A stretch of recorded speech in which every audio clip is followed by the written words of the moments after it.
I never imagined my day working in the nuclear materials lab would end like this. On paper, my job was routine. I was a technician responsible for handling and tracking sensitive radioactive samples. Each sample had a strict chain of custody and date, a ritual in labs like ours. We followed the rules.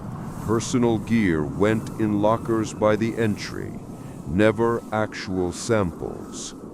Safety was drilled into us. We even talked about the Demon Core accident, one of only 2 fatal lab exposures at Los Alamos.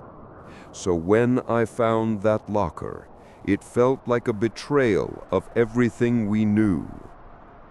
Late one afternoon, during a routine inventory check, I spotted something odd. A secure storage locker, a heavy reinforced vault, had its door slightly ajar. That shouldn't happen. Those vaults always bolt tight. Inside, I found sealed vials and test tubes. My heart froze.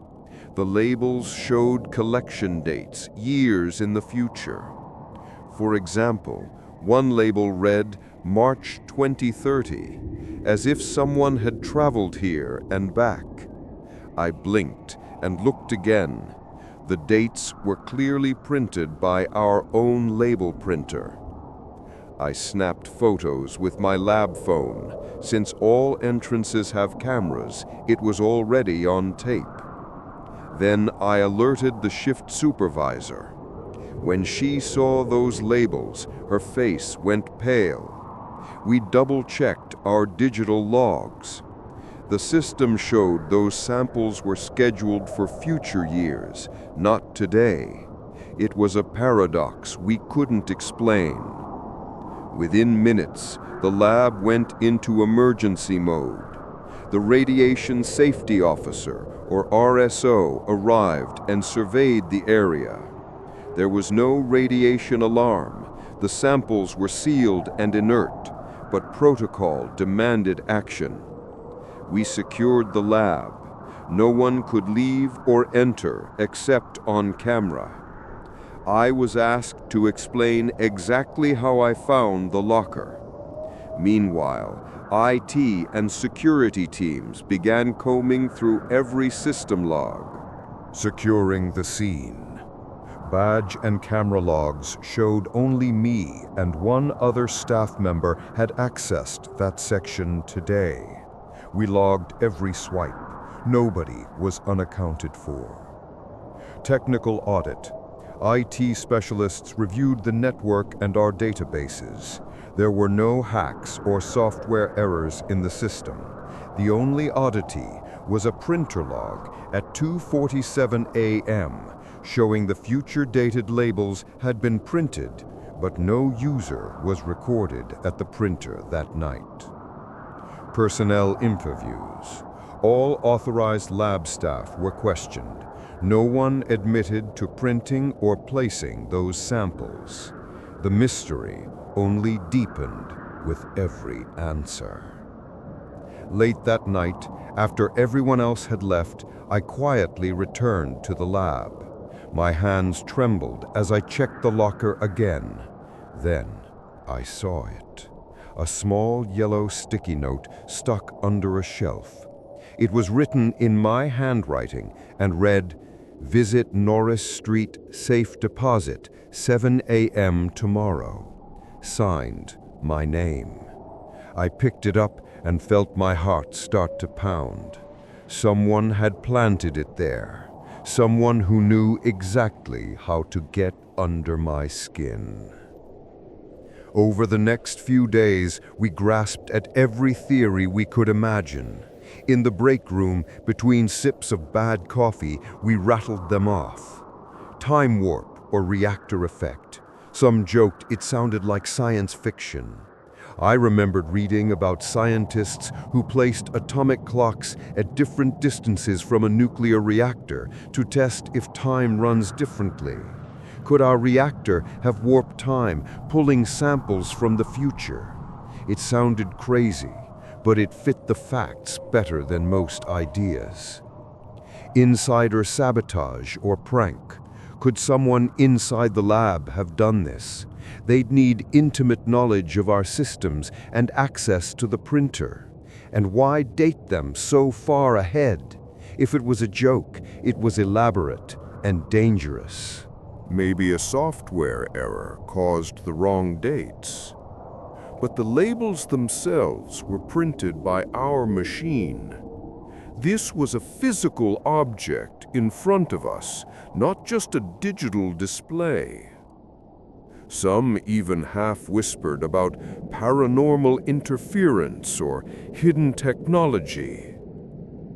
There was no satisfactory answer, just a lot of sleepless nights. None of the theories had solid footing. By the time the formal investigation wrapped up, we were more confused than ever. In the end, the federal investigators quietly closed the case. They reported the samples contained no strange materials, just the same uranium and reactor waste we usually handle. Officially, it was called a procedural anomaly. The vault was replaced with a new one, security codes changed, and routine checks tightened. Work in the lab went on as if nothing happened. But I couldn't let it go. I never went to that safe deposit on Norris Street. I called it. Maybe a software error caused the wrong dates, but the labels themselves were printed by our machine.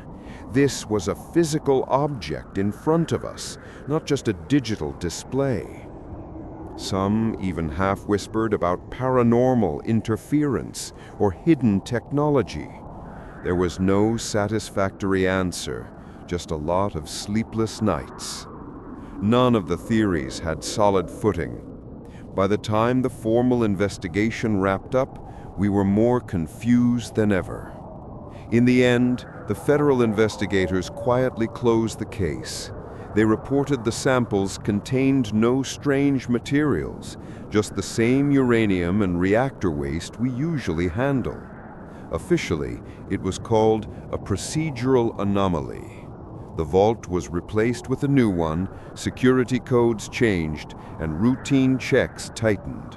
Work in the lab went on as if nothing happened. But I couldn't let it go. I never went to that safe deposit on Norris Street. I called in sick instead. I'm glad I didn't. Part of me is terrified of what I might have found. Now I double and triple check every label date as if expecting another surprise. In a place built on precision, that day taught me how little we truly control. Every time I step into that reactor hall, I remember systems can fail, anomalies can happen, and sometimes we can't explain what we find. I carry on with my duties, but I'm a different person.